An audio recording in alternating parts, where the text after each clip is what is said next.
So hello everyone and welcome to learn up IAS. So आज के इस video में हम लोग डिस्कस करेंगे एक बहुत ही इंपॉर्टेंट टॉपिक। और आपको पता होगा fourth India Africa forum summit होने जा रहा था 28 से 31 मई के बीच, बट अब इसको पोस्टपोन कर दिया गया है। क्यों पोस्टपोन किया गया है? इसलिए कि इबोला वायरस के कारण। आपको पता होगा कि इबोला का एक स्ट्रेन है जिसके कोई वैक्सीन नहीं है, कोई मेडिसिन नहीं है, वो अभी स्प्रेड हुआ है डेमोक्रेटिक रिपब्लिक ऑफ कॉन्गो और युगांडा में। And because of which India ने डिसाइड किया है कि इसको हम लोग पोस्टपोन कर देंगे। ओके, तो इस पर हम लोगों ने ऑलरेडी इबोला पर हम लोगों ने ऑलरेडी क्लास लिया है, सो गो एंड वॉच इट। तो सबसे पहले हम लोग डिस्कस करेंगे India Africa forum summit postponed in wake of Ebola virus outbreak. So fourth India Africa forum summit 28 से 31 मई को होने जा रहा था, वो बहुत ही इंपॉर्टेंट था, बट उसको पोस्टपोन कर दिया गया लेटर डेट के लिए बिकॉज इबोला बहुत तेजी से स्प्रेड हो रहा है डेमोक्रेटिक रिपब्लिक कॉन्गो और युगांडा में।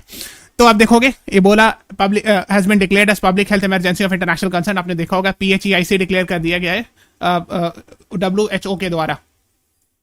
ओके, और हम लोग ने इस क्लास में डिस्कस भी किया था। सबसे पहले चैनल सब्सक्राइब कर लीजिएगा, वीडियो सेक्शन में जाइएगा तो यहाँ पे देखिएगा हम लोगों ने डिटेल में डिस्कस किया है इबोला के बारे में। इबोला का जेनेसिस कब स्टार्ट हुआ, कौन सा वायरस, कौन सा वाला स्ट्रेन अभी राइट नाउ स्प्रेड हो रहा है, और public health emergency of international concern क्यों WHO ने डिक्लेयर किया है, बिकॉज कोई वैक्सीन अवेलेबल नहीं है, एटसेट्रा एटसेट्रा, और किस रीजन में इस पर भी। फिर हम लोगों ने इस पर एक UPSC प्रीलिम्स का क्वेश्चन भी डिस्कस किया था जो 1-2 साल पहले आया था और वो इसी इबोला से लिंक था, तो ये वाले क्लास जरूर देख लीजिएगा। ये आई थिंक 2023 या 24 का पूछा हुआ क्वेश्चन है, और आज भी एक क्वेश्चन हम लोग डिस्कस करेंगे। ठीक है, सो लेट अस बिगिन, है ना। तो अब मतलब इस क्लास में मैंने ऑलरेडी डिस्कस कर लिया, so you can watch it now. Let us begin.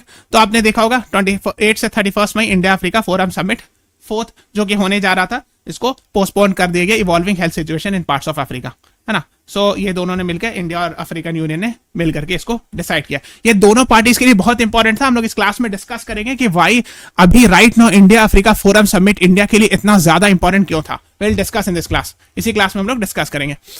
तो आपको पता होगा, सो स्पेसिफिकली अभी डेमोक्रेटिक रिपब्लिक कॉन्गो और युगांडा में बहुत तेजी से स्प्रेड हो रहा है and it is causing panic, और इसका फर्टिलिटी रेट, मोर्टेलिटी रेट बहुत हाई है, डेथ के चांसेस बहुत ज्यादा होते हैं।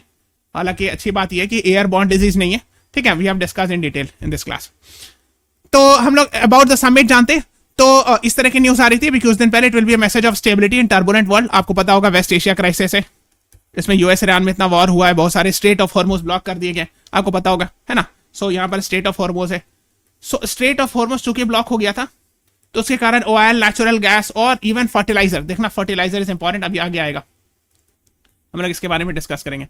सो फर्टिलाइजर बहुत सारे यहाँ से आते थे इंडिया के लिए, वो भी ब्लॉक हो गए, तो ये भी एक प्रॉब्लमेटिक है। इसलिए आपने देखा होगा मोदी जी ने कहा कि ऑर्गेनिक फार्मिंग यूज करने के लिए, उसकी वजह ये था कि जो स्टेट ऑफ हॉर्मुज से फर्टिलाइजर आते थे उस पर बहुत इंपैक्ट हुआ है।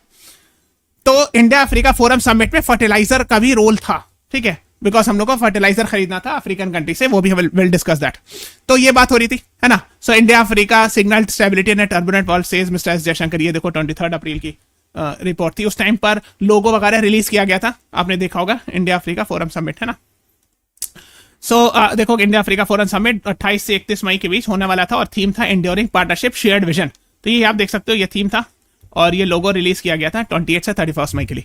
लेकिन चूंकि इबोला स्प्रेड हो रहा है, इसीलिए बेहतर है कि इसको पोस्टपोन किया जाए, और इसीलिए गवर्नमेंट ने डिसाइड किया इसको पोस्टपोन करने के लिए। लेटर डेट में कभी होगा जब थिंग्स विल बी फाइन, जब चीजें बेहतर हो जाएगी। ओके, तो आप देख सकते हो, है ना। तो जब वॉर हो रहा था, इजराइल ईरान वॉर हो रहा था, तो उस टाइम पे पेट्रोलियम, नेचुरल गैस और फर्टिलाइजर में स्टेट ऑफ हॉर्मुज से आने में दिक्कत हो रहा था। इसीलिए इंडिया ने डिसाइड किया था कि अफ्रीकन कंट्रीज से हम लोग फर्टिलाइजर लेंगे, है ना, जैसे अल्जीरिया, तुनिशिया, लीबिया, मोरक्को वगैरह से। ठीक है, पहले जो है कतर, सऊदी अरब, बहरीन, ये जो गल्फ ऑफ हॉर्मुज वाले रास्ते से कंट्रीज है, उस पर वहां से लिया करते थे, कतर, सऊदी अरब, बहरीन से। सो ये कतर था, ये सऊदी अरब है, ये यहाँ पे बहरीन था, तो यहाँ से आता था। लेकिन अब ये ब्लॉक हो गया, तो अब यहाँ से कहीं से वी आर डिसाइडिंग कि यहाँ से फर्टिलाइजर लेने का प्लान था, इधर से नॉर्थ अफ्रीका से। ओके, आप देख सकते हो, है ना। तो अल्जीरिया, तुनिशिया, लीबिया, मोरक्को से, ठीक है, यही इरादा था। तो अफ्रीकन यूनियन आप जानते हो कि जैसे यूरोपियन कंट्रीज की ग्रुपिंग है, सिमिलरली 55 मेंबर ग्रुपिंग है अफ्रीका की, और इनका हेडक्वार्टर है Addis Ababa, capital of Ethiopia. Okay, तो fourth India Africa forum summit इस बार फोर्थ होने जा रहा था, यानी फर्स्ट, सेकंड, थर्ड पहले पास में हो चुका था। तो हम लोग देखते हैं, first India Africa forum summit 2008 में हुआ था न्यू दिल्ली में, और इसमें इंडिया और 14 अफ्रीकन कंट्रीज ने पार्टिसिपेट किया था। सिमिलरली अगर आप देखोगे second India Africa forum summit, ये इथियोपिया की कैपिटल अदिस अबाबा में हुआ था, इसमें भी इंडिया और 15 अफ्रीकन कंट्रीज ने पार्टिसिपेट किया था। थर्ड जो हुआ था 2015 में, वो दिल्ली में हुआ था, 2015 में, और उसमें जो इंडिया ने 41 लीडर्स को बुलाया था अफ्रीका के। ओके, सो ऑलमोस्ट 54 कंट्रीज थे, उसमें से ऑलमोस्ट 41 कंट्रीज को इनवाइट कर लिया गया था। ये समिट हुई थी न्यू दिल्ली में, third India Africa forum summit. उसके बाद जो है ना पिछले 11 सालों में हम लोगों ने कोई भी इंडिया अफ्रीका फोरम समिट नहीं देखा था, बट अभी इंडिया ने डिसाइड किया था कि fourth India Africa forum Summit करवाने के लिए। और उसका जो one of the reason was fertiliser, है ना। Africa occupies central place in India's policy towards India's foreign policy today, है ना, ये सब न्यूज आ रही थी। तो अगर हम लोग जानेंगे कि क्यों वाइज अफ्रीका सो इंपॉर्टेंट, इस पर प्रीलिम्स में क्वेश्चन भी आया। अफ्रीका में बहुत सारे मिनरल्स होते हैं, जो अभी रिसेंटली 2-3 साल पहले 2023 में क्वेश्चन आया था डेमोक्रेटिक रिपब्लिक ऑफ कॉन्गो पर, उसको भी हम लोग डिस्कस करेंगे। Now why the summit was important, तो पहले तो इंडिया अफ्रीका रिलेशंस, ये तो हम लोगों ने डिस्कस कर लिया, है ना, कि 3 समिट हुआ था, चौथा बहुत दिन से नहीं हुआ था, सो उसको करना भी था 2026 में fourth India Africa forum summit. दूसरा ये कि काउंटरिंग चाइनाज इन्फ्लुएंस, आपको पता है चाइना का काफी ज्यादा इन्फ्लुएंस है अफ्रीका में, तो उसको काउंटर करने के लिए ना बहुत सारे मिनरल्स, माइन रिसोर्सेज वगैरह जो कि इंडिया भी अपने अल्टरनेट प्रोवाइड कर सकते हैं। बिकॉज चाइना का जो बिहेवियर, आई एम श्योर आपने सुना होगा, लैंड ग्रैबिंग है, प्लस बहुत सारे एलिगेशंस लगे हैं चाइना के कि वो लोकल्स को प्रॉपर्ली ट्रीट नहीं करते, etcetera and all. So India भी capacity building, human resource development वगैरह प्रोवाइड कर सकते हैं। जो सबसे इंपॉर्टेंट था वो ट्रेड एग्रीमेंट्स, ये सब तो था ही, है ना, कि ट्रेड्स, है ना, summit promoted trade agreement, investment, access to markets.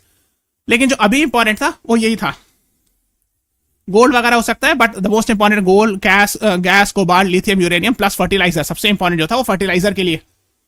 क्यों? बिकॉज इंडिया में जो खरीफ क्रॉप है वो सो कब किया जाता है, जून के आसपास, है ना, जून जुलाई के आसपास, और इसको हार्वेस्ट किया था नवंबर दिसंबर में। इस टाइम पर आपको फर्टिलाइजर की जरूरत होती है, और ये फर्टिलाइजर जनरली हम लोग स्टेट ऑफ हॉर्मुज से लाते थे, बट आपको पता है स्टेट ऑफ हॉर्मुज में बहुत सारे इश्यूज थे, इसलिए इंडिया ने डिसाइड किया था ये कि सबमिट करके फर्टिलाइजर के लिए इंश्योर करेंगे हम लोग कि फर्टिलाइजर आसानी से आ सके नॉर्थ अफ्रीकन कंट्री से। मैंने आपको थोड़ा देर पहले बताया, इस रीजन से, मोरक्को, अल्जीरिया, तुनिशिया, लीबिया से। ओके, इस रास्ते से। ओके, और भी रीजन है, जैसे अफ्रीका तो आपको पता ही होगा कि इसमें गोल्ड बहुत पाया जाता है, गोल्ड, डायमंड, है ना, और इसीलिए अफ्रीका को रिसोर्स कर्ज का एग्जांपल भी दिया जाता है कि वहां बहुत सारे रिसोर्सेज, तो भी वो एक सक्सेसफुल कॉन्टिनेंट नहीं, वहां बहुत सारी प्रॉब्लम्स है बिकॉज ऑफ पॉलिटिकल इंस्टेबिलिटी। तो एक कोबाल्ट पर क्वेश्चन आया था, आपको पता होगा, about 3/4 of the world's cobalt, metal required for manufacturing of batteries for electric vehicle, is produced by where. UPSC 2023 का क्वेश्चन है, और इसका आंसर था Democratic Republic of Congo. C is the right answer. ठीक है, तो ये आपको पता होना चाहिए, इस तरह क्वेश्चन अगेन वो रिपीट कर सकते हैं। ओके, और अभी जो इबोला जिस पर हम लोग डिस्कशन कर रहे हैं वो डेमोक्रेटिक रिपब्लिक ऑफ कॉन्गो से निकला है, और यही अभी भी बहुत पैनिक मचा रहा है। ओके, ये आपको पता होना चाहिए।